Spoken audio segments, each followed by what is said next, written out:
गांव के लोग काफी गरीब हैं, इसलिए ज्यादातर लोग काम करने के लिए चौधरी साहब के भट्ठे में जाते हैं। गरीबी के कारण गांव के लोग अपने घर में बेटा ही चाहते थे। यहाँ बेटी का पैदा होना अभिशाप माना जाता था। चौधरी साहब के भट्ठे में हम लोग काम करते हुए एक मजदूर को देखते हैं जिसका नाम धनवा है।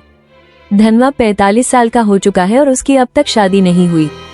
उसने अपनी शादी की उम्मीद भी छोड़ चुकी थी, लेकिन एक दिन वो घर वालों और पुजारी के कहने पर शादी के लिए मान जाता है। गांव के पुजारी खुद उसके लिए लड़की ढूंढ कर लाते हैं। धनवा की शादी जिस लड़की से हो रही थी उसका नाम भौरी था, जो कि धनवा में उम्र से काफी छोटी थी और देखने में बहुत ही खूबसूरत, उम्र लगभग 21-22 साल। भौरी की शादी धनवा जैसे बड़े मर्द से इसलिए कर दी गई क्योंकि गांव वालों का कहना है कि भौरी अपशगुन है, क्योंकि उसकी अब तक 3 शादियां हो चुकी है और जिन आदमियों से उसकी शादी हुई थी वो सभी लोग मर चुके हैं। धनवा मेहनत मजदूरी करके किसी तरह जीवन यापन करता है। उसकी शादी में आए हुए मेहमानों में से हम लोग 5 खास लोगों को देखते हैं। पहला है अजमेर सिंह। वो इस गांव का बहुत बड़ा जमींदार है जो कि सभी लोगों को अपनी भट्ठी में काम और रोजगार देता है।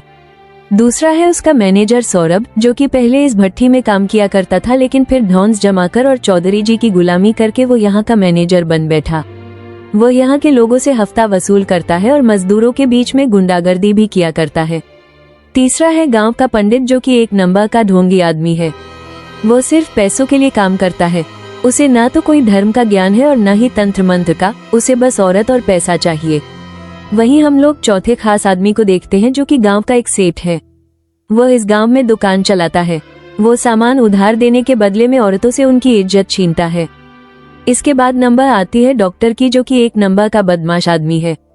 धनवा के शादी में चौधरी के अलावा उसके 2 छोटे भाई भी आए थे, जिनका नाम दया और गोपाल है। जैसे ही उन्होंने भौरी को देखा वो लोग अपने बड़े भाई से बहुत गुस्सा हो गए। उन्होंने कहा कि धनवा की शादी इतनी खूबसूरत लड़की से कैसे हो गई, उसे तो हमारे पास होना चाहिए।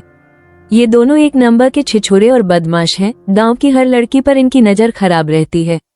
इधर धनवा और भौरी की शादी में जब सभी गांव वाले जश्न मना रहे थे, तब चौधरी के भाई जंगल में जाकर कुछ ऐसा कारनामा करते हैं जिसके बारे में किसी ने भी नहीं सोचा था।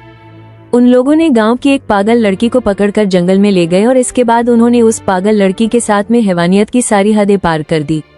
जब इनका काम पूरा हो गया तब इन दोनों को ये डर सताने लगा कि कहीं ये लड़की गांव में जाकर गांव वालों को सच न बता दे, इसलिए इन्होंने उसे मारकर नदी में लाश को फेंक दिया। वो लोग ऐसा कई बार कर चुके थे, इसलिए ये सब उनके लिए एक नॉर्मल सी बात थी। लेकिन इस बार उन्होंने गलत करने के साथ साथ मर्डर भी किया था, इसलिए पुलिस भी यहाँ आ गई थी।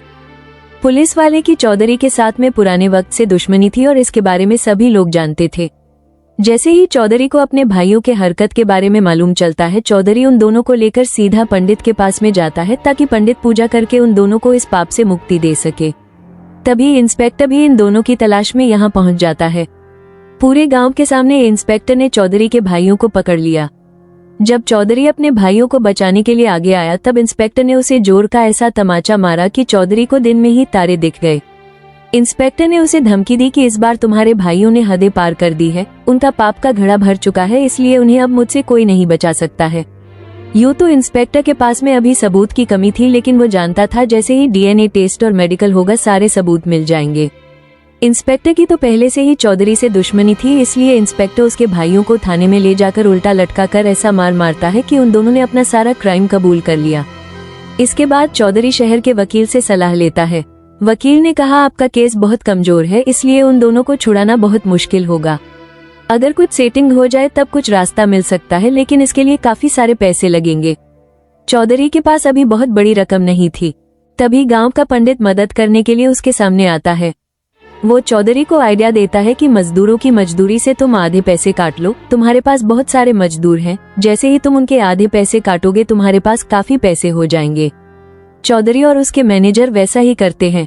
मजदूरों की आधी रकम काट ली गई। जब मजदूरों ने इसके खिलाफ आवाज उठाया तब मैनेजर ने साफ कह दिया जिसे भी काम छोड़कर जाना है वो जा सकता है। अब मजदूर इस काम को छोड़कर नहीं जा सकते थे क्योंकि इस गांव में कोई भी रोजगार नहीं था और आसपास कोई दूसरा भट्ठा भी नहीं था। जिसने भी इसके खिलाफ आवाज उठाया उसे जान से मारने तक की धमकी दी गई। इधर हम लोग एक बुधवा नाम के मजदूर को देखते हैं जिसका बेटा अभी बहुत बीमार है। वो अपने बेटे का इलाज कराना चाहता था, लेकिन मजदूरी कट जाने की वजह से उसके पास इलाज के पैसे नहीं थे। जब बेटे के इलाज के लिए पैसे नहीं थे तब बुधवा की पत्नी मालती को डॉक्टर के पास में जाना पड़ा। डॉक्टर ने उसे इलाज के लिए दवा तो दिया, लेकिन बदले में मालती की इज्जत ले ली। इसके अगले दिन धनवा अपनी मजदूरी मांगने के लिए चौधरी के पास में जाता है। चौधरी ने जब धनवा को यहाँ देखा तब उसे बहुत गुस्सा आया। चौधरी ने बड़ी ही बेशर्मी से कहा, अगर तुझे तेरे पैसे चाहिए तब अपनी औरत को यहाँ भेज दे, तुझे तेरी बाकी की मजदूरी मिल जाएगी। ये सुनकर धनवा आग बबूला हो गया। उसने भी पलटकर जवाब दिया, ठीक है चौधरी, मैं अपनी 7 दिन की मजदूरी छोड़ देता हूँ, तुम अपनी बीवी को मेरे पास भेज दो। चौधरी जैसे ही धनवा के मुंह से इन बातों को सुनता है, उसका गुस्सा 7वें आसमान पर पहुंच गया। इसके बाद उसने अपने आदमियों से धनवा को यहाँ पर बहुत पिटवाया। धनवा बच तो गया था लेकिन बहुत घायल था। डॉक्टर ने यहाँ आकर दवा तो दे दिया, लेकिन वो यहाँ भौरी से इसकी वसूली करना चाहता था। अब धनवा काम पर नहीं जा रहा था, इसलिए घर में खाने के लाले पड़ गए। सारे परेशानियों से तंग आकर भौरी पंडित के पास में जाती है। पंडित कहता है, इन सब का इलाज पूजा पाठ से हो जाएगा, तुम काली अंधेरी रात को मेरे पास अकेले आ जाना, वो भी सिर्फ एक वस्त्र में। जब उसने घर आकर पंडित जी की बात अपने पति को बताई तब धनवा बोला, अगर पूजा पाठ से बीमारी ठीक हो जाती तब इस दुनिया को डॉक्टरों की जरूरत ही नहीं होती। पंडित तुमसे क्या चाहता है मैं अच्छी तरह जानता हूँ। उसी रात हम लोग पुजारी को देखते हैं। पुजारी यहाँ बैठकर देर रात तक उसका इंतजार कर रहा था। अभी यहाँ पर यह सभी पाखंडी लोग एक साथ थे। पंडित को भौरी का इंतजार करते हुए देखकर लाला ने उसका मजाक उड़ाया। ये सुनकर डॉक्टर मुस्कुराते हुए ये कहता है, कल सुबह मैं तुम लोगों को दिखाऊंगा कि मैं क्या करता हूँ। अगले ही दिन डॉक्टर ने चौधरी की मदद से गांव में एक पंचायत बुलाई। इस पंचायत के बीच में डॉक्टर ने अपने हाथ में एक मेडिकल रिपोर्ट पकड़ी हुई थी। वो कहता है, गांव में एक महामारी फैलने वाली है और इस बीमारी का कारण है धनवा। क्योंकि बीमारी का नाम इंग्लिश में था और यहाँ के लोग ना के बराबर पढ़े लिखे थे, इसलिए ये लोग बीमारी का नाम सुनते ही बहुत डर गए। ये लोग अनपढ़ होने के साथ साथ बहुत अंधविश्वासी भी थे, इसलिए डॉक्टर और चौधरी की बातों को सभी गांव वालों ने आसानी से मान लिया। इस पंचायत का नतीजा यह निकला कि धनवा को गांव से बाहर निकाल दिया गया। अब धनवा अपनी पत्नी के साथ में गांव के बाहर एक छोटी सी झोपड़ी बनाता है। धनवा ने भौरी को भी अपने से दूर होने को कह दिया ताकि भौरी को उसकी बीमारी ना लग जाए। अब भौरी अकेली हो चुकी थी, उसके पास अब पैसे भी नहीं थे, इसलिए उसे अब मजदूरी करने को जाना पड़ा। पैसे की जरूरतों को पूरा करने के लिए उसने चौधरी के भट्ठे पर काम करना शुरू किया, लेकिन सभी लोग उस पर गंदी निगाह रखते थे। मजदूरों से लेकर डॉक्टर तक और डॉक्टर से लेकर मैनेजर तक सभी लोग भौरी को पाना चाहते थे। तभी मुंबई से एक जवान लड़का न्यूज रिपोर्टिंग के लिए यहाँ आता है। वो मजदूरों के लाइफ पर एक डॉक्यूमेंट्री मूवी बना रहा था।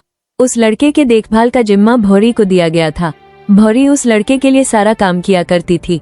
एक बार जब भौरी उस लड़के को अंधेरे में छोड़ने के लिए जा रही थी, तभी जोरों की बारिश हो जाती है। अचानक लड़के का पैर फिसलता है और वो भौरी को लेकर जमीन पर गिर जाता है। देखते ही देखते ये दोनों आपस में लिपट गए। भौरी को ऐसा लगा जैसे इस पल को किसी ने भी नहीं देखा, लेकिन वो गलत थी। एक गांव वाले ने उसे ऐसा करते हुए देख लिया था। अगले ही दिन ये खबर पूरे गांव में आग की तरह फैल गई। सारे गांव वाले एक जगह जमा हुए। गांव वाले मिलकर उस लड़के को बहुत मारते हैं और इस पंचायत में भौरी पर यह इल्जाम लगाया गया कि उसने ये सब जानबूझकर किया है। गांव के सारे लोग तमाशा देख रहे थे। तमाशा देखने वालों में धनवा भी था। इसके बाद धनवा भौरी पर बहुत गुस्सा हो जाता है। वो कहता है, तुमने मुझे धोखा दिया है, इसलिए अब तुम्हारा और मेरा कोई भी रिश्ता नहीं है। अब भौरी पूरी तरह अकेली हो चुकी है। उसका ना तो कोई गांव में सहारा है और ना ही अब उसके पति का। उसे अब बेबसी और अपमान में वही रास्ता चुनना पड़ा जहां जाने के लिए पूरा गांव उसे धकेल रहा था। इसके बाद उसने चौधरी और उसके सारे लोगों को ये संदेश भेजा कि अब मैं वही करूंगी जो कि तुम लोग चाहोगे, लेकिन अब मेरी कीमत बाकी औरतों से 10 गुना होगी। शुरू में तो सभी लोग उसे अनसुना कर देते हैं, लेकिन जैसे ही रात होती है सारे भूखे भेड़िए वहां पहुंच जाते हैं। भौरी पूरी तैयार होकर इन लोगों के सामने आई और उसने अपना बोली लगाने को कहा। आखिर में सबसे मोटी रकम देकर लाला इस बिजनेस को चालू करता है और यहीं से भौरी की अलग कहानी शुरू हो गई। अब गांव के लोग पैसे लेकर आते थे और कुछ समय भौरी के साथ में बिताने के बाद यहाँ से जाते थे। अब भौरी इस गांव के सबसे महंगी औरत बन चुकी थी। पुजारी से लेकर डॉक्टर तक, चौधरी से लेकर उसके मजदूरों तक, सभी के सभी लोग पैसे लेकर यहाँ आने लगे। गांव के लोग इतने पागल हो चुके थे कि उन्होंने भौरी के झोपड़ी के आगे लाइन लगाना शुरू कर दिया। भौरी अपने पिछली जिंदगी को मारकर नए नर्क वाली जिंदगी में आ चुकी थी। उधर हम लोग चौधरी को देखते हैं जो कि अपने भाइयों को छुड़ाने के लिए वकील से फिर से मिलता है। लेकिन चौधरी की किस्मत बहुत खराब थी। पूरे पैसे देने के बाद जज का ट्रांसफर कहीं और हो गया और चौधरी के पूरे पैसे डूब गए। तभी वकील ने चौधरी को एक नया रास्ता दिखाया। उसने कहा कि तुम बसंती के दादी से समझौता कर लो ताकि उसकी दादी अपने पागल बेटी के मरने पर केस को वापस ले ले। केस वापस होते ही तुम्हारे भाई छूट जाएंगे। चौधरी अपने सर को झुकाए हुए दादी के पास में जाता है, लेकिन यहाँ उसे ऐसा सच सुनने को मिला जिसने उसकी रूह तक हिला दी। दादी ने चौधरी को बताया, बसंती तो तेरी ही बेटी थी। चौधरी यह सुनकर हक्का बक्का रह गया। असल में कई साल पहले चौधरी का एक अवैध रिश्ता था जिससे बसंती पैदा हुई थी। भले ही बसंती पागल थी, लेकिन उसकी रगों में भी चौधरी का ही खून था। सच्चाई जानकर चौधरी अंदर ही अंदर टूट गया। उसे ऐसा सदमा लगा कि वो ना तो किसी से कुछ बातें करता और ना ही किसी को कुछ बोलता। आखिर में डिप्रेशन और गिल्ट की वजह से चौधरी की मौत हो जाती है। किसी को समझ में नहीं आ रहा था कि चौधरी जैसे ताकतवर इंसान की मौत ऐसे कैसे हो गई, लेकिन चौधरी के मौत के बाद में भी गांव का वही कार्यक्रम चालू था। इधर एक बार डॉक्टर की बेटी भी बीमार पड़ गई। जब वो दवाई से ठीक नहीं हुई तब जांच करने पर डॉक्टर को यह मालूम चला कि उसकी बेटी को एड्स है। डॉक्टर ने उसे मार मार कर पूछा, तुमने किसके साथ में अपना मुंह काला किया? तब वो बताती है उसका अफेयर डॉक्टर के असिस्टेंट मनु से था। मनु को जब तबीयत से कूटा गया तब वो बताता है वो भौरी के पास में भी जाता था। भौरी का नाम सुनते ही डॉक्टर का चेहरा पीला पड़ गया। उसे ये बातें याद आती हैं, वो तो खुद भौरी के पास में कई बार जा चुका है। यानी कि भौरी के पास में जो भी लोग गए थे वो सभी लोग धीरे धीरे मर रहे थे।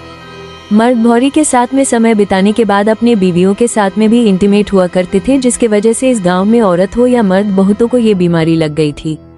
तभी मीडिया में भी यह रिपोर्ट पहुंचती है कि इस गांव में एक महामारी फैल चुकी है। मरे हुए लोगों की जब डेड बॉडी की जांच हुई तब यह मालूम चला सभी के मरने की वजह एड्स थी। गांव में डर का माहौल बन गया। सभी लोग गरीब धनवा को गुनहगार मानने लगे, इसलिए पुलिस धनवा को उठाकर जेल में बंद कर देती है। लेकिन जब धनवा का टेस्ट हुआ तब सच्चाई सामने आ गई, धनवा को तो बीमारी थी ही नहीं। असल में डॉक्टर ने गांव के पंचायत में धनवा के बारे में झूठी रिपोर्ट दिखाई थी। असल में ये बीमारी भौरी को मुंबई वाले लड़के से हुआ था, वहीं से यह बीमारी पूरे गांव में फैल गया। जब सारी की सारी सच्चाई गांव वालों के सामने आ गई तब गांव वाले बहुत गुस्सा हो जाते हैं। इसके बाद उन्होंने डॉक्टर और उसके साथियों को यानी पंडित और लाला को दौड़ा दौड़ा कर मारना चालू किया। इधर धनवा को जब मालूम चलता है कि भौरी भी उस बीमारी के चपेट में आ चुकी है तब वो दौड़ता हुआ आखिरी बार भौरी से मिलने के लिए जाता है। लेकिन अब बहुत देर हो चुकी थी क्योंकि भौरी धनवा को छोड़कर हमेशा के लिए जा चुकी है। इसके बाद धनवा भौरी के चिता को बहुत अच्छे से तैयार करता है और उसे अंतिम विदाई देता है और यहीं पर यह मूवी खत्म हो जाती है। इसी ही मजेदार वीडियो देखने के लिए हमें सब्सक्राइब करें और सपोर्ट करें ताकि इसी ही वीडियो और ला सके। धन्यवाद।